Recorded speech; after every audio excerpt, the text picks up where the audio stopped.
ഹരേ കൃഷ്ണ. നമ്മൾ കഴിഞ്ഞ കുറേ ദശകങ്ങളിലായിട്ട് ഭഗവാന്റെ അനുഗ്രഹ ലീലകൾ കണ്ടുകൊണ്ടിരിക്കുകയായിരുന്നു. അത് ഒരു തരത്തിൽ അല്ലെങ്കിൽ മറ്റൊരു തരത്തിൽ തൻ്റെ ഭക്തനെ അനുഗ്രഹിക്കുന്ന ഭഗവാന്റെ ലീലയായിരുന്നു നമ്മൾ കണ്ടുകൊണ്ടിരുന്നത്. ദുഃഖങ്ങളിലൂടെയാണെങ്കിലും ചിത്രകേതുവിന് ദുഃഖം കൊടുത്തിട്ടാണെങ്കിലും ഭഗവാൻ അനുഗ്രഹിക്കുകയാണ്. ആത്യന്തികമായി ഭഗവാന് ഭക്തനെ അനുഗ്രഹിക്കാനേ കഴിയുകയുള്ളൂ. അങ്ങനെ ശാന്തസ്വരൂപിയായ സദാ പുഞ്ചിരിച്ചുകൊണ്ട് നിൽക്കുന്ന ആ ചിരിക്കുള്ളിൽ മറച്ചുവെച്ചിരിക്കുന്ന തൻ്റെ കാരുണ്യത്തിൻ്റെ ആഴക്കടൽ തൻ്റെ ഭക്തനെ കാണിച്ചു കൊടുക്കാതെ തന്നെ എല്ലാം ഉള്ളിലൊതുക്കി ഞാനൊന്നും അറിഞ്ഞില്ലെന്ന ഭാവത്തിൽ ചിരിച്ചുകൊണ്ട് നിൽക്കുന്ന ആ ഭഗവാന്റെ മൃദുസ്മേരസ് സുന്ദരാനനായിട്ടുള്ള ആ ഭഗവാന്റെ ഒരു ഉഗ്രമൂർത്തി ഭാവമാണ് ഇനിയുള്ള 2 ദശകങ്ങളിൽ വർണ്ണിക്കുന്നത്. 24, 25 ദശകങ്ങളിലായിട്ട് ഭഗവാന്റെ നരസിംഹമൂർത്തി അവതാരമാണ് വർണ്ണിക്കുന്നത്. ഇങ്ങനെ ഒരു അവതാരം എടുത്തപ്പോൾ, അല്ലെങ്കിൽ ഈ നാരായണീയം എഴുതിയ ശ്രീ മേൽപ്പത്തൂർ നാരായണ ഭട്ടതിരിപ്പാടിനു പോലും ഈ ഒരു ഭാവം അങ്ങോട്ട് ഉൾക്കൊള്ളാനായില്ല എന്നാണ് പറയുന്നത്. കാരണം അത്രയും ശാന്ത സ്വരൂപമായിട്ടുള്ള ആനന്ദസ്വരൂപമായിട്ടുള്ള ഭഗവാനെ അങ്ങേക്ക് എങ്ങനെയാണ് ഇങ്ങനെയൊരു ഭയാനകമായ രൂപത്തെ കൈക്കൊള്ളുവാനാകുക എന്ന് ഭട്ടതിരിപ്പാട് പോലും സന്ദേഹിച്ചു അത്രേ. ഏതായാലും ഭഗവാന്റെ ആ മനോഹര ലീല സന്ദർഭത്തിന് അനുയോജ്യമായി ഓരോരോ വേഷങ്ങൾ കിട്ടുന്നതുപോലെ നമ്മൾ സാധാരണക്കാരായ മനുഷ്യരും ഒരു വിവാഹവേളയിൽ അണിയുന്ന വസ്ത്രമല്ല ഒരു ക്ഷേത്രത്തിൽ പോകുമ്പോൾ അണിയുക, അതല്ല മറ്റേതെങ്കിലും ഒരു ഉത്സവവേദികളിൽ അണിയുന്നത്, മറ്റേതെങ്കിലും ഒരു ആഘോഷ പരിപാടികളിൽ അണിയുന്നത്. അപ്പോൾ ഇങ്ങനെ സന്ദർഭത്തിനനുസരിച്ച് വേഷപ്പകർച്ച നടത്തുന്ന നമ്മളെപ്പോലെ തന്നെ ഏതൊരു സന്ദർഭത്തിലാണോ ഭഗവാൻ അവതാരം എടുക്കേണ്ടി വരുന്നത് അതിനനുസരിച്ച് ഭഗവാൻ വേഷങ്ങൾ മാറുന്നു. ധ്രുവനെ അനുഗ്രഹിച്ച ഭാവമായിരുന്നില്ല ഭഗവാനെ അവിടുന്ന് പ്രചേതസ്സുകളെ അനുഗ്രഹിക്കുവാൻ സ്വീകരിച്ചത്. ആ ഭാവവുമായിരുന്നില്ല ഭൂമിദേവിയുടെ സങ്കടം തീർക്കുവാൻ വരാഹമൂർത്തിയായി വന്നപ്പോൾ നമ്മൾ കണ്ടത്. ഇതിൽ നിന്നെല്ലാം ഭിന്നമായി പ്രഹ്ലാദനെ രക്ഷിക്കുവാൻ, തൻ്റെ ഭക്തനെ രക്ഷിക്കുന്നതിൽ സദാ തൽപരനായി നിൽക്കുന്ന ആ ഭഗവാൻ പ്രഹ്ലാദനെ രക്ഷിക്കുവാനായി ഓടി അണഞ്ഞത് മറ്റൊരു ഭാവത്തിലായിരുന്നു. എല്ലാവരെയും ഈ ലോകത്തെ തന്നെയും ഭയപ്പെടുത്തുന്ന ഉഗ്രഭാവം പൂണ്ടുകൊണ്ട് കോപത്തെ മേലങ്കിയായി അണിഞ്ഞുകൊണ്ട്, അല്ലെങ്കിൽ ആ കോപത്തിൻ്റെ മേലങ്കി പോലും ഒരു കാപട്യമാണ് എന്ന് നമുക്ക് പറയാം. ഭഗവാൻ ആ അസുര ലോകത്തെ വിരട്ടുന്നതിനായിക്കൊണ്ട് അങ്ങനെ ഒരു ഭാവം സ്വീകരിച്ച് ഭഗവാൻ തൻ്റെ ഭക്തനെ ഓരോരോ സന്ദർഭങ്ങൾക്കനുസരിച്ച് സാഹചര്യങ്ങൾക്കനുസരിച്ച് ഭഗവാൻ വേഷം മാറി, അല്ലെങ്കിൽ അതിനനുയോജ്യമായ വേഷം പൂണ്ടുകൊണ്ട് ആ രൂപത്തെ ധരിച്ചുകൊണ്ട് ഭഗവാൻ വന്ന് അനുഗ്രഹിക്കുന്ന നമ്മളിപ്പോൾ പല ലീലകളിൽ നമ്മൾ കണ്ടിരുന്നു. പൂതനെ അനുഗ്രഹിക്കാൻ ഈ വേഷപ്പകർച്ച ഒന്നും നടത്തിയില്ല. ശകടാസുരനെ വധിക്കുന്നതിനും ഈ വേഷപ്പകർച്ച ഒന്നും നടത്തിയില്ല. അതൊക്കെ നിഗ്രഹ ലീലകളിലൂടെയാണെങ്കിലും ആത്യന്തികമായി അതും ഒരു അനുഗ്രഹമായിരുന്നു അവർക്ക്. ഇവിടെയും അതുപോലെ തന്നെ ഒരു നിഗ്രഹ ലീലയാണെങ്കിലും അതൊരു അനുഗ്രഹ ലീലയാണ് എന്ന് നമുക്ക് കാണാം. നമുക്ക് 24-ാമത്തെ ദശകമാണ്. ഭഗവാനൊക്കെ വേണ്ട വിധത്തിൽ നടത്തിത്തരട്ടെ. ആ ഉഗ്രഭാവത്തെ, ഭഗവാന്റെ ആ ഉഗ്രമൂർത്തി സ്വരൂപത്തെ വർണ്ണിക്കുവാൻ ഈയുള്ളവൾക്കാകുമോ എന്നറിയില്ല. ഭഗവാൻ നിശ്ചയിച്ചതുപോലെ, ഭഗവാന്റെ സങ്കല്പം പോലെ ഭഗവാൻ നടത്തട്ടെ എന്ന് ഭഗവാനിങ്കൽ സമർപ്പിച്ചുകൊണ്ട് നമുക്ക് 24-ാമത്തെ ദശകത്തിലെ ആദ്യത്തെ ശ്ലോകത്തിലേക്ക് കടക്കാം. പ്രഹ്ലാദചരിതമാണ്. ഇതിൻ്റെ ട്യൂൺ സാന്ദ്രയാണ്. ആദ്യത്തെ ശ്ലോകം. ഹിരണ്യാക്ഷേ പുത്രീ പ്രവരവപുഷാ ദേവ ഭവതാ ഹതേ ശോകക്രോധഗ്ലപിതധൃതിരേതസ്യ സഹജഃ ഹിരണ്യപ്രാരംഭഃ കശിപുരമരാരാതിസദസീം പ്രതിജ്ഞാമാദേനേ തവ കില വധാർത്ഥം മധുരിപോ.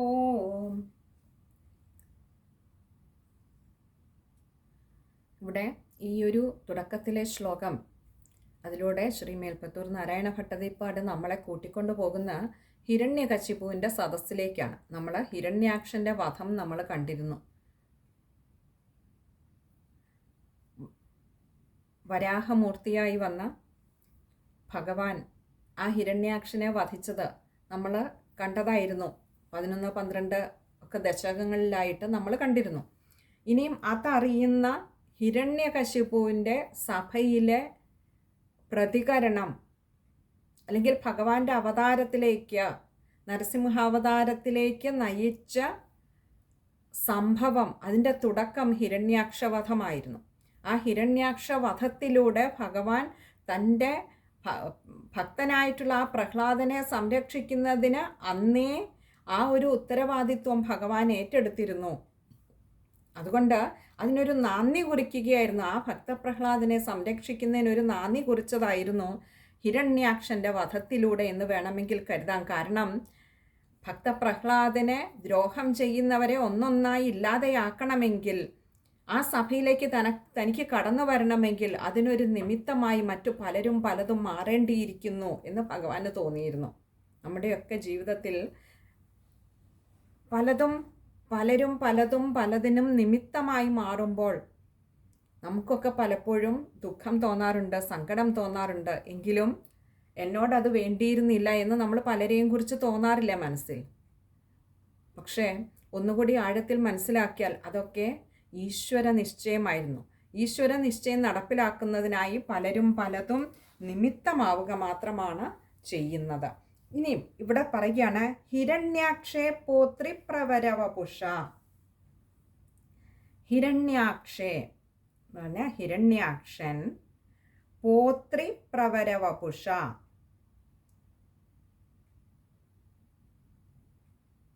എന്ന് പറഞ്ഞാൽ ഭഗവാനെ അവിടുന്ന് പ്രവരവപുഷ, ആ വരാഹമൂർത്തിയായിട്ട് ഉള്ള രൂപം ധരിച്ചുകൊണ്ട് ആ ഹിരണ്യാക്ഷനെ ദേവ ഭവത, ദേവ അല്ലയോ ഭഗവാനെ, ഭവത, ഭവത എന്ന് പറഞ്ഞാൽ അങ്ങയാൽ, ഹതേ ശോകക്രോധഗ്ലപിത ധൃതിരേതസ്യ. ഹതേ, ഹതേ എന്ന് പറഞ്ഞാൽ നിഗ്രഹിക്കുക, ഹനിക്കുക. അങ്ങയാൽ അല്ലയോ ഭഗവാനെ, ആ വരാഹമൂർത്തിയായി അവതരിച്ചു വന്നപ്പോൾ അങ്ങയാൽ ആ ഹിരണ്യാക്ഷൻ നിഗ്രഹിക്കപ്പെട്ടപ്പോൾ, കൊല്ലപ്പെട്ടപ്പോൾ, ശോകക്രോധഗ്ലപിത ധൃതിരേതസ്യ, ശോകക്രോധ ഗ്ലപിത ധൃതി ഏതസ്യ. ഇങ്ങനെ രണ്ട് വാക്കുകളോടെ ചേരുന്നുണ്ട്. ശോകക്രോധ ഗ്ലപിത ധൃതി ഏതസ്യ. ശോകക്രോധ ഗ്ലപിത ധൃതി എന്ന് പറഞ്ഞാൽ ശോകം കൊണ്ടും ക്രോധം കൊണ്ടും അതിൻ്റെ ആ ഒരു വർദ്ധിച്ച അവസ്ഥയിൽ, ഇവിടെ ശോകവും ക്രോധവും വരാൻ കാരണം തൻ്റെ കൂടെ പിറന്ന ആ ഹിരണ്യാക്ഷനെയാണ് ഇപ്പോൾ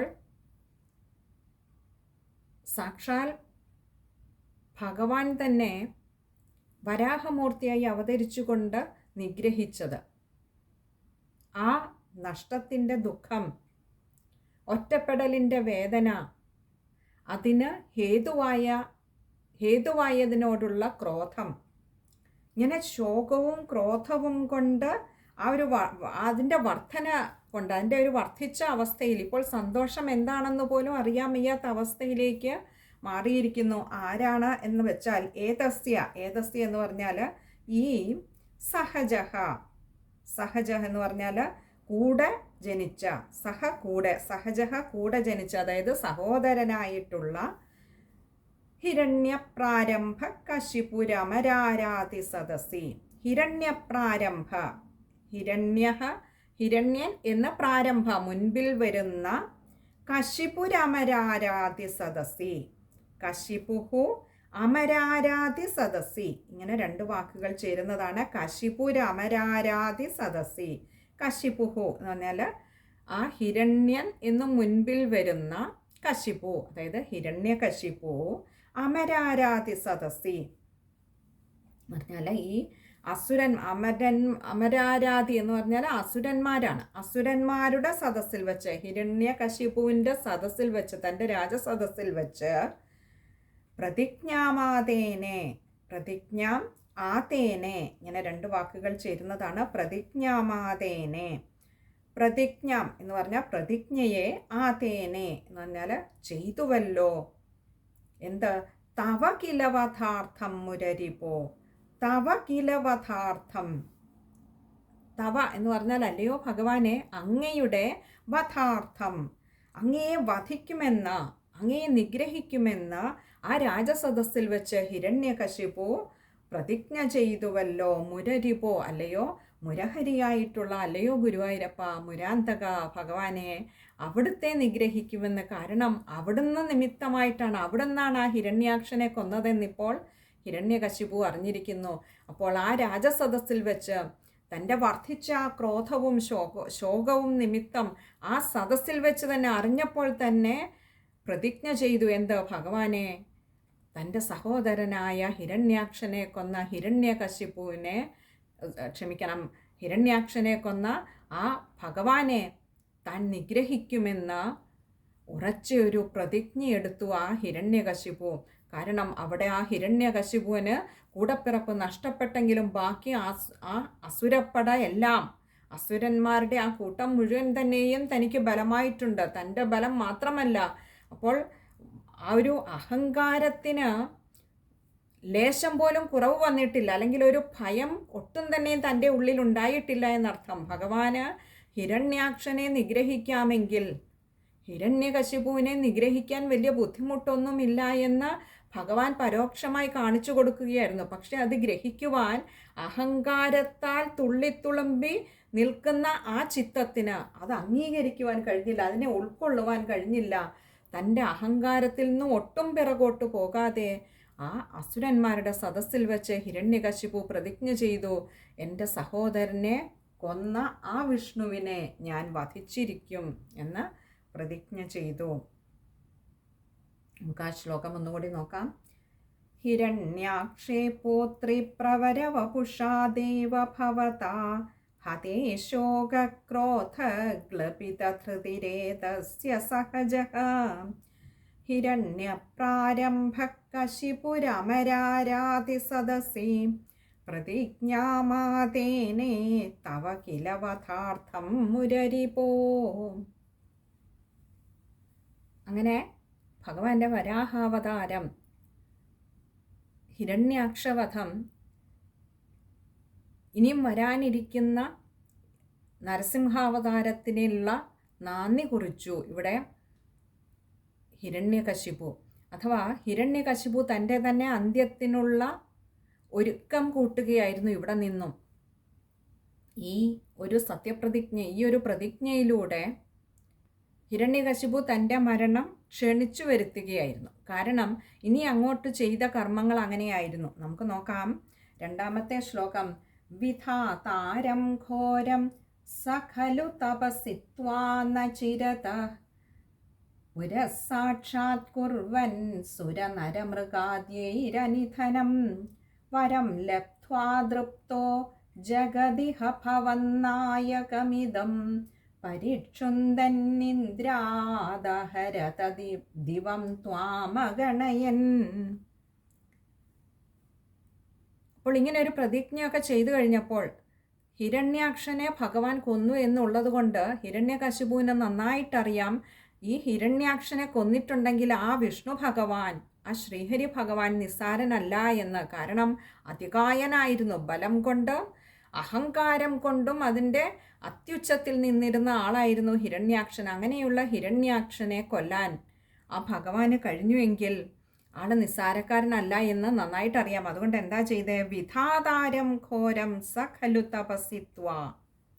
വിധാതാരം എന്ന് പറഞ്ഞാൽ ബ്രഹ്മാവിനെ ഘോരം, വളരെ ഉഗ്രമായിട്ടുള്ള സഹ എന്ന് പറഞ്ഞാൽ അവന് ഇവിടെ ആ ഹിരണ്യകശിപു ആകട്ടെ എന്താ ചെയ്തത്? വളരെ ഘോരമായിട്ടുള്ള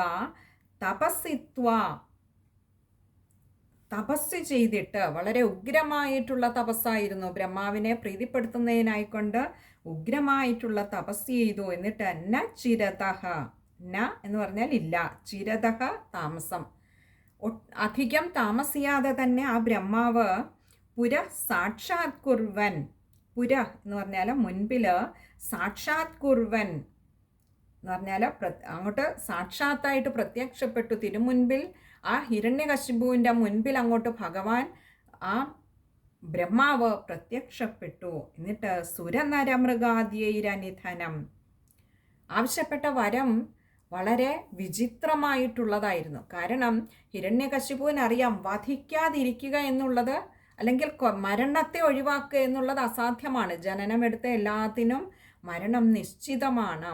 അപ്പോൾ അങ്ങനെയെങ്കിൽ ഇനി ആ വധിക്കുന്നതിന് ഉള്ള കുറച്ച് കണ്ടീഷൻസ് അങ്ങോട്ട് വെക്കാം.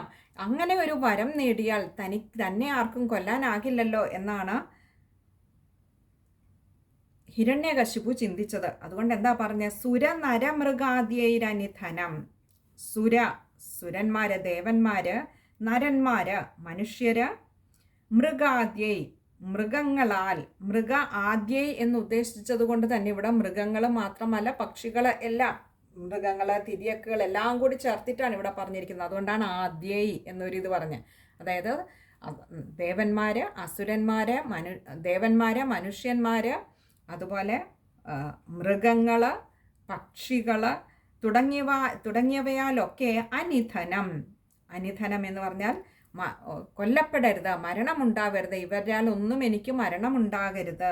പിന്നെയോ വരം ലബ്ധ്വാതൃപ്തോ,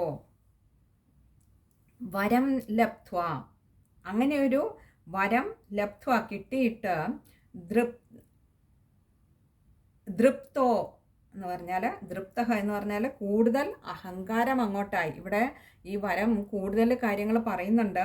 അതായത് മനുഷ്യരാലും മൃഗങ്ങളാലോ പക്ഷികളാലോ ദേവന്മാരാലോ ഒന്നും തന്നെയും സ്ത്രീയാൽ കൊല്ലപ്പെടരുത്, പുരുഷനാൽ കൊല്ലപ്പെടരുത്, അകത്ത് വെച്ച് കൊല്ലപ്പെടരുത്, പുറത്തു വെച്ച് കൊല്ലപ്പെടരുത്, ഭൂമിയിൽ വെച്ച് കൊല്ലപ്പെടരുത്, ആകാശത്ത് വെച്ച് കൊല്ലപ്പെടരുത്, വെള്ളത്തിൽ വെച്ച് കൊല്ലപ്പെടരുത്, ഇങ്ങനെ ഒരുപാട് കാര്യങ്ങൾ. അപ്പോൾ ഇങ്ങനെയുള്ള ഒക്കെ സാധിച്ചു കഴിയുമ്പോൾ ഒരു കാര്യം വ്യക്തമായിരുന്നു, ഹിരണ്യകശിപുവിനെ കൊല്ലാൻ തക്കവണ്ണം ഒരാളില്ല, അല്ലെങ്കിൽ അങ്ങനെ മറ്റൊരാളിൽ നിന്ന് തനിക്കൊരു മരണം നേരിടേണ്ടി വരില്ല എന്ന് ഉറപ്പിച്ചു. അങ്ങനെ ഇതെല്ലാം കിട്ടിക്കഴിഞ്ഞപ്പോഴോ ദൃപ്തഹ ഒന്നുകൂടി അഹങ്കാരം അങ്ങോട്ട് വർദ്ധിച്ചിട്ട് ജഗതിഹ ഭവന്നായകമിതം, ജഗത്ത് ഇഹ ഭവന്നായകം ഇതം, ഇങ്ങനെ ഇത്രയും വാക്കുകൾ അവിടെ വരുന്നുണ്ട്. ജഗതിഹ, ജഗത്ത് ഇഹ, ജഗത്ത് എന്ന് പറഞ്ഞാൽ ഈ ലോകത്തിനെ തന്നെ, ഈ ഭൂമിയെ തന്നെ, ഇഹ എന്ന് പറഞ്ഞാൽ ഈ എന്നുള്ള അർത്ഥത്തിൽ. അപ്പോൾ ഈ ലോകത്തിൽ തൻ്റെ ഈ അഹങ്കാരം ഒന്നുകൂടി വർദ്ധിച്ചു കഴിഞ്ഞപ്പോൾ ഈ ജഗത്തിനെ ഒക്കെ തന്നെ, ഈ ഭൂമിയെ ഒക്കെ തന്നെ അങ്ങോട്ട് നശിപ്പിക്കുവാൻ തുടങ്ങി. ഭവന്നായകമിതം, ഭവന്നായകം ഇതം, ഇങ്ങനെ രണ്ട് വാക്കുകൾ ഇവിടെ വരുന്നുണ്ട്. ഭവന്നായകം എന്ന് പറഞ്ഞാൽ അല്ലയോ ഭഗവാനെ, അങ്ങ് നായകനായിട്ടുള്ള ഈ ലോകത്തിനെയൊക്കെ അങ്ങോട്ട് നശിപ്പിക്കുവാൻ തുടങ്ങി, ദ്രോഹിക്കുവാൻ തുടങ്ങി. അവിടെ ആ ഹിരണ്യകശിപുവിൻ്റെ രാജ്യത്തിൽ ഭഗവാന്റെ നാമം ഉച്ചരിക്കുന്നവരെ പോലും ദ്രോഹിക്കുക, വധിച്ചു കളയുക തുടങ്ങിയ ഒരുപാട് ക്രൂരതകൾ ഭഗവാനെ അങ്ങയുടെ ഭക്തന്മാരോട് പോലും ഈ ഹിരണ്യകശിപു കാണിക്കുവാൻ തുടങ്ങി. അങ്ങനെ ആ ലോകത്തെ ഒന്നാകെ തന്നെ അങ്ങോട്ട് ക്രൂരതകളാൽ വേദനിപ്പിച്ചുകൊണ്ട്, അതികഠിനമായി വേദനിപ്പിച്ചുകൊണ്ട് ഭഗവാനെ അവിടുന്നാൽ നയിക്കപ്പെടുന്ന ഈ ലോകത്തെ, അവിടുത്തേതാണെല്ലാം, എന്നിട്ടും ആ ലോകത്തെ ഭഗവാനെ, ആ ഹിരണ്യകശിപു നന്നായി ദ്രോഹിച്ചു, വേദനിപ്പിച്ചു. എന്നിട്ട് പരിക്ഷുന്തന്നിന്ദ്രാദഹരത ദിവം ത്വാമഗണയൻ. പരിക്ഷുന്തൻ എന്ന് പറഞ്ഞാൽ അങ്ങോട്ട് നശിപ്പിക്കുക, തച്ചുടച്ച് കളയുക. ഈ ഭൂമിയെ എത്രമാത്രം ദ്രോഹിക്കാമോ? കാരണം വിഷ്ണു പത്നിയാണ് ഭൂമിദേവി. അങ്ങനെയുള്ള ആ ഭൂമിദേവിയെ, കാരണം ഈ ഭൂമിദേവിയുടെ സങ്കടം കൊണ്ടാണല്ലോ ഭഗവാൻ അവിടെ ഭൂമിദേവിയുടെ ഹരിച്ചുകൊണ്ടുപോയ ഈ ഭൂമിദേവിയെ തിരിച്ചു പിടിക്കുവാൻ, ഭൂമിദേവിയുടെ സങ്കടം തീർക്കുന്നതിനായിട്ടാണ് ഭഗവാൻ അവിടെ വരാഹാവതാരം എടുത്തു വന്നതും ഹിരണ്യാക്ഷനെ കൊന്നതും. അതുകൊണ്ട് തന്നെ ഇനിയും ഭൂമി അങ്ങോട്ട് ദ്രോഹിക്കുക, ഭഗവാന്റെ പത്നിയല്ലേ, അപ്പോൾ എന്നെ ഇനിയും വധിക്കുവാൻ ആരുമില്ല എന്ന് മനസ്സിലാക്കിയപ്പോൾ, ഉള്ളിലെ അഹങ്കാരം അങ്ങോട്ട് വർദ്ധിച്ചപ്പോൾ, ആദ്യം ആ വിഷ്ണു പത്നിയുടെ നേർക്ക് തന്നെ അങ്ങോട്ട് തിരിഞ്ഞു. എന്നിട്ട് എത്രമാത്രം ദ്രോഹിക്കാമോ, എത്രമാത്രം വേദനിപ്പിക്കാമോ അത്രമാത്രം വേദനിപ്പിക്കുവാൻ തുടങ്ങി. ഇന്ദ്രാദഹരത ദിവം. ഇന്ദ്രനിൽ നിന്നും അഹരത് എന്ന് പറഞ്ഞാൽ തട്ടിയെടുത്തു. ആ ദിവം, ആ ദേവലോകത്തെ, ആ സ്വർഗത്തെയും തൻ്റെ കാൽക്കീഴിലാക്കി. എന്നിട്ട് ത്വാം അഗണയൻ, ഇങ്ങനെ രണ്ട് വാക്കുകൾ ചേരുന്നതാണ് ത്വാമഗണയൻ. ത്വാം എന്ന് പറഞ്ഞാൽ അല്ലയോ ഭഗവാനെ, അവിടുത്തെ പോലും അഗണയൻ, ഒട്ടും തന്നെ മാനിക്കാതെ, ഒട്ടും തന്നെ ബഹുമാനിക്കാതെ, അങ്ങയുടെ നാമം ഉച്ചരിച്ചാൽ പോലും അതൊരു മഹാപാപമായി കണക്കാക്കിക്കൊണ്ട് തൻ്റെ ആ രാജ്യത്തെ പ്രജകളെയൊക്കെ നിഷ്കരുണം ദ്രോഹിക്കുന്നവനായി ആ ഹിരണ്യകശിപു മാറി. പകരം അവിടെ തൻ്റെ രാജ്യത്ത് എല്ലാ ജനങ്ങളോടും പറഞ്ഞു, ഓം നാരായണായ നമ എന്നല്ല പറയേണ്ടത്, ഓം ഹിരണ്യായ നമ എന്ന് പറയണം. അല്ലാതെ ഒരു നാമം, നാരായണൻ്റെ, ഹരിയുടെ നാമം അവിടെ ആരെങ്കിലും ഉച്ചരിച്ചാൽ അവരെ വധിച്ചു കളയുക. ഇങ്ങനെ പരമാവധി ഭഗവത് ഭക്തരെയും ഭഗവത് പത്നിയായ ഭൂമിദേവിയെയും ദ്രോഹിച്ചുകൊണ്ട് ഹിരണ്യകശിപു അങ്ങനെ തുടക്കം കുറിച്ചു. തൻ്റെ നിയതിയുടെ നിശ്ചയം എന്താണോ അതിലേക്ക് എത്തിച്ചേരുന്നതിനുള്ള തുടക്കമായിരുന്നു ഈ അഹങ്കാരത്തിൻ്റെ കുതിപ്പ്. നമുക്ക് ഹരിനാമ കീർത്തനത്തിൽ നമുക്ക് കാണാം, അതിലൊരു ശ്ലോകം, തള്ളിപ്പുറപ്പെടും അഹംബുദ്ധി കൊണ്ടുബത കൊല്ലുന്നു നീ ചിലരെ നാരായണായ നമ. ഇവിടെ ഈ ഉള്ളിൽ നിന്നങ്ങോട്ട് തിളച്ചു പൊന്തി മറിഞ്ഞു വന്ന ഈ അഹങ്കാര ബുദ്ധി ഹിരണ്യകശിപുവിനെ അവിടെ വെച്ച് തന്നെ ഭഗവാൻ കൊന്നിരിക്കുന്നു. അഥവാ ആ വധത്തിൻ്റെ, ഹിരണ്യകശിപു നാമാവശേഷമാവുന്നതിന് അവിടെ തന്നെ തുടക്കം കുറിച്ചു വെച്ചിരിക്കുന്നു ഭഗവാൻ. കൊല്ലുന്നു നീ ചിലരെ നാരായണായ നമ. അതും അവിടുത്തെ ലീലയാണ്, അവിടുത്തെ നിശ്ചയമാണ്. കാരണം ആ വധം അല്ലെങ്കിൽ മരണം എന്നൊന്നിലേക്ക് നടന്നു കയറുന്നതിന് ഹിരണ്യകശിപുവിൻ്റെ ഉള്ളിലെ ഈ ഒരു തിളച്ചു പൊങ്ങി മറിയുന്ന അഹങ്കാര ബുദ്ധി അതിന് എളുപ്പം വഴിവെച്ചു എന്ന് വേണം കരുതാൻ. അതുകൊണ്ട് തന്നെ ഭഗവാന്റെ ഭക്തരെ ദ്രോഹിച്ചു, ഭഗവത് പത്നിയെ ദ്രോഹിച്ചു. ഒരു രാജ്യം ഭരിക്കുമ്പോൾ ആ ഭരണകർത്താവിൻ്റെ ഉത്തരവാദിത്വമാണ് ആ രാജ്യത്തെ എല്ലാ ജനങ്ങളും സുഖമായി സന്തോഷമായി കഴിയുന്നു എന്ന് ഉറപ്പുവരുത്തുക, അവർക്ക് ആ സ്വാതന്ത്ര്യം കൊടുക്കുക. ഇതാകട്ടെ ആ ഹിരണ്യകശിപുവിൻ്റെ കാൽക്കീഴിൽ കിടന്ന് ഭഗവത് നാമം പോലും ഉച്ചരിക്കുവാനാകാതെ അങ്ങനെ പിടഞ്ഞു മരിക്കുകയാണ്, ഉള്ളുകൊണ്ട് പിടഞ്ഞു മരിക്കുകയായിരുന്നു ആ രാജ്യത്തെ ജനങ്ങൾ. ഭഗവാനൊക്കെ കാണുകയായിരുന്നു. കാരണം സമയമാകട്ടെ താൻ എത്തും എന്ന് ഭഗവാന് നല്ല നിശ്ചയമുണ്ടായിരുന്നു. അതിനൊരു തിരികൊളുത്തലായിരുന്നു ഇപ്പോൾ ഇവിടെ ആ ഒരു വരം നേടുന്നതിലൂടെ ഭഗവാൻ കാണിച്ചത്. കാരണം തൻ്റെ വരവിനുള്ള മുന്നോടിയായി ഹിരണ്യകശിപുവിലെ അഹങ്കാരത്തെ അങ്ങനെ അതിൻ്റെ മൂർത്തിമത് ഭാവത്തിലേക്ക് എത്തിക്കേണ്ടതുണ്ട്, അതിൻ്റെ അത്യുച്ചത്തിലേക്ക് എത്തിക്കേണ്ടതുണ്ട്. തുടങ്ങിക്കോട്ടെ കളി എന്ന് ഭഗവാൻ നിശ്ചയിച്ചിട്ടാവാം ഹിരണ്യകശിപു അങ്ങനെ പരമാവധി തൻ്റെ രാജ്യത്തെയും രാജ്യത്തെ ജനങ്ങളെയും പരമാവധി ഉപദ്രവിച്ചുകൊണ്ടിരുന്നത്, ദ്രോഹിച്ചുകൊണ്ടിരുന്നത്, വേദനിപ്പിച്ചുകൊണ്ടിരുന്നത്. ഇനി നമുക്ക് ആ ശ്ലോകം ഒന്നുകൂടി നോക്കാം. വിധാതാരം ഘോരം സഖലു തപസിത്വാ ന ചിരത പുരഃ സാക്ഷാത് കുർവൻ സുരനരമൃഗാദ്യൈരനിധനം വരം ലബ്ധ്വാ തൃപ്തോ ജഗദിഹ ഭവന്നായകമിദം പരിക്ഷുന്ദന്നിന്ദ്രാദഹരത ദിവം ത്വാമഗണയൻ. ഇവിടെ ഈ ശ്ലോകം വായിക്കുമ്പോൾ ശ്രദ്ധിക്കേണ്ട കാര്യങ്ങൾ കഴിഞ്ഞ ശ്ലോകത്തിൻ്റെയും പറഞ്ഞില്ല എന്ന് തോന്നുന്നു. ഇത് പറഞ്ഞിട്ട് ആദ്യത്തെ ശ്ലോകത്തിൻ്റെ പറയാം.